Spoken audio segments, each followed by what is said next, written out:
Okay, let's start without wasting time. इस session में हम लोग समझेंगे कि एनएससी बीएससी के थ्रू आप जब सौदे मारते हो तो वो मारते कैसे हैं और ब्रोकर होता क्या है, ये सब चीज़ें अपने लोग देखेंगे। ठीक है, सबसे पहले आप एक चीज़ समझो कि अगर दो तरीके से बाजार हैं, ठीक है, आपको रिलायंस का शेयर खरीदना है तो मैं कहाँ से खरीद सकता हूँ? सिर्फ दो तरीके की ही मार्केट से खरीद सकता हूँ। दो तरीके की बाजार है, national stock exchange, Bombay stock exchange. पहले बहुत हुआ करते थे कैलकाटा वगैरह का, जयपुर वगैरह का, लेकिन अभी एज ऑफ नाउ एनएससी और बीएससी ही है। ठीक है, अब मुझे लेट्स से रिलायंस का शेयर खरीदना है, ठीक, तो ये है हम क्लाइंट, हम अपने आप को बोलते हैं हम क्लाइंट है। ठीक है, तो मैं सीधा एनएससी बीएससी के पास जा ही नहीं सकता हूँ। जैसे आपको घर खरीदना होता है ना, आपके घर खरीदने के लिए आपको एक ब्रोकर पे पास जाते हो या आप डायरेक्ट भी खरीद सकते हो अगर आपका जान पहचान का है, लेकिन यहाँ पे आपको सिर्फ और सिर्फ ब्रोकर के साथ ही जाना है एज ऑफ नाउ, अभी के लिए, कि आपको ब्रोकर ही चाहिए। मतलब ये आपका एक ब्रोकर बैठा होगा, ठीक है, इसका काम क्या होगा, यहाँ से आपने क्या किया, 2500 रुपये का रिलायंस का शेयर का रेट है 2500 रुपीज़ अभी लेट से, तो मैं 2500 रुपीज़ यहाँ जमा करूँगा, ट्रेडिंग अकाउंट या डीमेट अकाउंट में डालूंगा अपने। ठीक है, ये यहाँ से एनएससी के पास जाएगा। एनएससी भाई साहब मेरे को रिलायंस के शेयर चाहिए, एक शेयर चाहिए रिलायंस का, मेरे पास बायर है। इधर हो सकता है कोई ब्रोकर के पास दूसरा क्लाइंट बैठा हो या फिर कोई और ब्रोकर हो, ठीक है, इसके अभी अपने क्लाइंट्स होंगे, इसके भी अपने कौन होंगे, क्लाइंट्स होंगे। इसके क्लाइंट्स को रिलायंस का शेयर बेचना है तो ये वापस से एनएससी के पास जाएगा। ये ब्रोकर कहेगा यहाँ पे एक शेयर खरीदने को लगा, बेचने को लगा हुआ है, और ये ब्रोकर के पास जो क्लाइंट है, इसके पास लेट्स से क्लाइंट नंबर 1 है, ये क्लाइंट नंबर 2 है। ठीक है, इस क्लाइंट को, अगर इस क्लाइंट नंबर 1 को बेचना है शेयर, तो ऐसे प्रोसेस चलती है। ये अपने ब्रोकर के पास जाएगा, ब्रोकर एनएससी के पास जाएगा, एनएससी ये वाला जो क्लाइंट है ये बाइंग का ऑर्डर लगा हुआ है इस ब्रोकर के पास, और सौदा मैच हो जाएगा और ट्रेड हो जाएगा।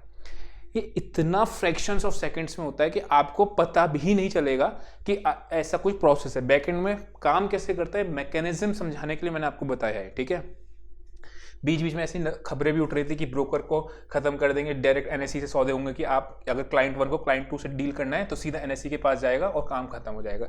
एज ऑफ नाउ अभी नहीं होता है, अभी बीच में एक ब्रोकर आता है।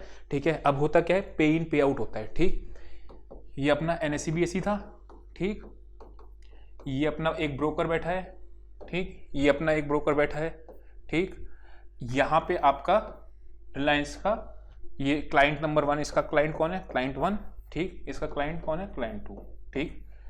अब क्लाइंट 1 ने खरीद रहा है, ठीक है, इसको बाय करना है रिलायंस का, तो ये पे इन करेगा, पैसा डालेगा। ठीक है, यहाँ पे ये ऑर्डर पुट करेगा यहाँ पे कि भैया एक बाइंग का लगा दिया। उधर क्या होगा, ये अपना इसके पास शेयर्स पड़े होंगे, इसके पास पैसा नहीं, इसके पास शेयर्स आता है। जब तक शेयर्स होंगे नहीं तो बेचोगे कैसे। मैं अभी शॉर्ट सेलिंग की बात नहीं कर रहा हूँ, नॉर्मली जो इंट्रा ट्रेडिंग में तो अलग चीज़ है, वो अलग, उसको मिक्स मत करना। नॉर्मली आपको शेयर बेचने होते हैं तो आपके पास शेयर होने चाहिए। तो ये क्या करेगा, इससे कहेगा भैया मेरे शेयर है, ये मार्केट में बेचने को लगा दो। ये इधर शेयर बेचेगा, सौदा लेट से 2501 रुपीज़ पे हुआ। अब क्या होगा, ये एनएससी वापस से इसको 2500 रुपये का क्रेडिट दे देगा। ऑब्वियसली चार्जेस काटने के बाद ब्रोकर अपनी ब्रोकरेज काटेगा और जो पैसा आएगा वो इसको वापस कर देगा। तो ये आपका पूरा मैकेनिज्म चलता है शेयर्स की डीलिंग का बैकएंड पे किस तरीके से, है ना। जैसा कि मैंने आपको बताया, को पता भी नहीं चलेगा कि आप ये सब हो रहा है, आप सीधा बाइंग ऑर्डर डालोगे, बाय सेल, खत्म कहानी। नेक्स्ट सेशन में हम लोग समझेंगे कि ऑर्डर के टाइप्स क्या क्या होते हैं, कि आप लिमिट ऑर्डर डालते हो, market order, bracket order, covered order वगैरह वगैरह। मैं आपको बता देता हूँ कि ये जो चैनल है, बिगनर्स का जो चैनल है आपका, ये मेरे को इसमें आप इसको, मैं जनरली अगर आप पुराने व्यूअर होगे ना, जो मेन चैनल के व्यूअर होगे, तो आपको पता होगा कि मैं उसमें सब्सक्राइब वगैरह के नहीं बोलता हूँ, बिकॉज वो वीडियोस मैं अपने लिए बनाता हूँ, डेली एनालिसिस करता हूँ खुद के लिए, तो खुद के लिए ही डालता हूँ वो।